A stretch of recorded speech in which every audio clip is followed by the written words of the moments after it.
Anderson for the Blues. Robinson also been very good in the wet. Throw in between wing and half forward as Carlton make changes. Robinson and Judd, who I think have probably been their most important players in this last quarter, both have a break, which would say something for their work rate, but perhaps also for the level of comfort the team is now feeling. Gisbert's getting involved in the short throw-in. Murphy to Joseph. He's from the west coast of Tassie, and he might mind it wet. Bartram Morton turning into a weight tackle, which was a straitjacket. Took him over the line. So a throw in at half forward. Carlton by 34 points. Just love that last shot of Chris Judd. I mean, sometimes people think you can just flick it on. You can see the effort. He was physically exhausted when he came off the ground, and it's just that innate feeling that superstar players have got. They know when their side needs them. Not only do they know it, but they can then stand up. There he is on the boundary line having a breather. The ability to then be able to do something about it when things aren't going your way and just decide, okay, my side needs something more from me. Have a look at him here. He is just spent, physically spent, needs to just be on his haunches, dragged around, one of the best stoppers in the game, captain of Melbourne, James McDonald, and so good to watch him. Cruiser to Hadley. Now Murphy, little give to Carranzo. Scully fighting hard for Melbourne. And eventually the umpire will need to call for it. No, he lets it go. Davey. Well done, Bruce. Got Simpson out of the way, but the ball off his boot and over for a boundary throw-in. Because I made the comment earlier today, there's Chris Judd looking on about, you look back to the pre-season, we're all sitting there saying, Fev's gone, where can they get a score from Carlton? They have been able to score so well this year. They are the fourth highest scoring side of the competition. They're up around 88 points in atrocious conditions today. They've topped 100 points on 7 occasions. It's been a great success story. Now Jetta had nowhere to go, so he had to just hold on to the footy, and it's a good kick and a good mark taken by Bate low down. Carlton had numbers back, so he couldn't afford to just blaze. Bate does to a 3-on-3 contest, but 2 Carlton players at the fall. Hadley to Thornton, only as far as Jamar, who takes the mark on centre wing. The Demons haven't troubled the scorer in more than half a quarter after showing so much promise in the third. Bate kicks to Green. Similar pattern really to last night's match, in that the underdog stood up the favourite a big start and mounted a fight back, but ran out of class when it came to try to reel the margin in. Bit of a chance here for the Demons. Grimes arriving. Couple of defenders there, Warnock as well, but it's stolen by Murphy. Scotland. Houlihan. Scotland again being forced back to the line. Scotland swings it long but straight to Bruce. Sylvia just got the kick in time, but the tackle, or perhaps the perceived pressure, forced him to kick badly, and it's a Carlton free for out on the full. Colin Sylvia. 19 disposals this afternoon. Cruiser in front. Well done, Jamar. Garlett was in the great spot, but just fumbled, and a boundary throw-in. Obviously the conditions are torrential rain and slippery, but the ball use of Melbourne across the game, just 54% efficiency by foot. Now, you know how hard it is obviously to kick it in these conditions, but Carlton have gone at 70%, so they've been able to use it considerably better. 2-3 to nothing in this final term. Melbourne haven't even looked like it. They get a free kick here through Jamar. Just the attacking side of right centre wing. He hoiks it high towards full forward. Thornton the only one there. Should have marked. Tried to fist away. Chance for Jetta. Maloney. Bennell. Oh, gee. In a nest of Blues. And he's been pinged. Carlton free kick at half back.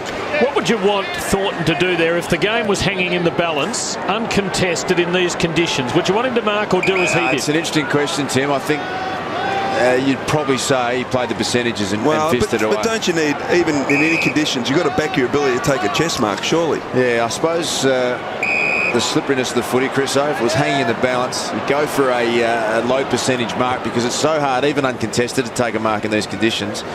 And it spills out the back, you probably cost your side the game. I can understand why from up here you think just mark it, but as Mark Howard will tell us down there, it's greasy and it's wet, and it's not as easy as it looks. Not easy at all. I can see the bubbles come up every time you speak, Howie. It's outrageous conditions. Demons forced wide again, and there'll be a throw in. I reckon the answer to that question probably is whichever one produces the right result. Right. Because the game becomes much less predictable. There he is taking a mark a little while ago, and even that uncontested one he juggled. Here's Judd back into the fray, not taking it cleanly. Even he shown to be fallible there. Got a decent shove after that maybe should have been a free kick. Here's the games to come for Melbourne. Queen's Birthday Monday, the big one against Collingwood, and that'll be quite an affair. Yeah, it will be. As I said earlier today, Tim, it's exciting to come and watch Melbourne play. I love seeing what they are able to produce at the moment. So much young talent out on the field. There you go. Good mark by Thornton. On his chest that time, Chriso. Here's Walker, who you might recall made his debut in shocking conditions against the Eagles a few years ago at Carlton at the old Princess Park ground, and I think he got a couple of Brownlow votes that day, so he doesn't mind it wet. Carlton build again. Anderson swinging it forward. The bounce rather than the slide, beating everyone there. Rivers. Scully giving it to Bruce. Green. Warnock in strife goal. It's a good tackler for a little bloke. There'll be a ball up. Melbourne have gone against the pattern of play that got them back into the contest in the rain. They started this final quarter just over-possessing it a little bit, and it's got them into a bit of trouble. Now a chance for Judd.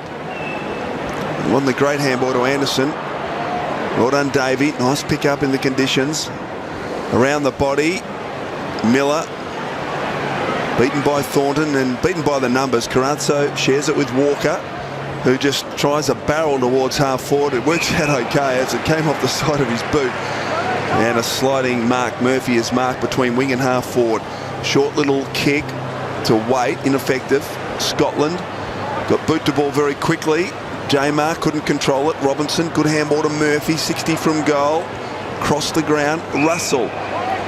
So pretty open at the moment, the forward line, but he takes his time, so Melbourne are able to get numbers back. So now a chance for Gibbs. Just disposal number 11 coming up for Bryce Gibbs. He was beaten early by Brad Green. And he finds Jacobs. So he just hoists it towards full forward. Big pack, ball to the back, chance for Betts and a goal.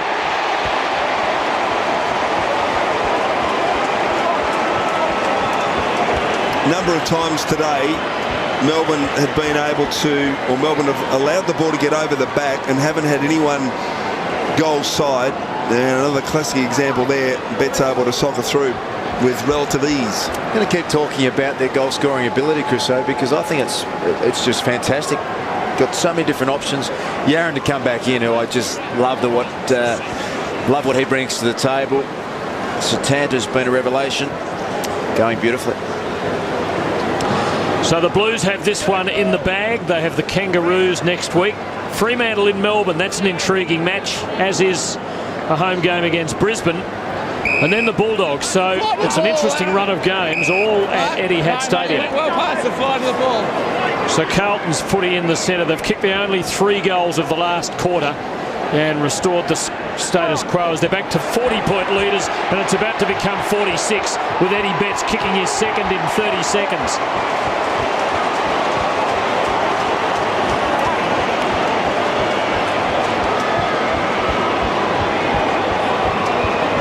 Another free kick against for Mark J-Mar from off the top of my head. That's up to about 7 for the game. And does, again, the ball getting to the back as it tends to do in wet conditions. And Betts being basically the only player goal side of the pack. Yeah, just falling apart a little bit at stages for Melbourne. When it's been good, it's been good. When it's been bad, it's been real bad. Now, Das, you're the expert commentator. When the rain came, the game changed. Not just in terms of the footy, but the pigeons disappeared and the seagulls came in. As they did that night when Melbourne played the Bulldogs here in the wet. Can you explain that for our viewers? I'll have to ring my friend Bill Laurie there, who has spent a lot of time out here at the MCG, and he loves pigeons.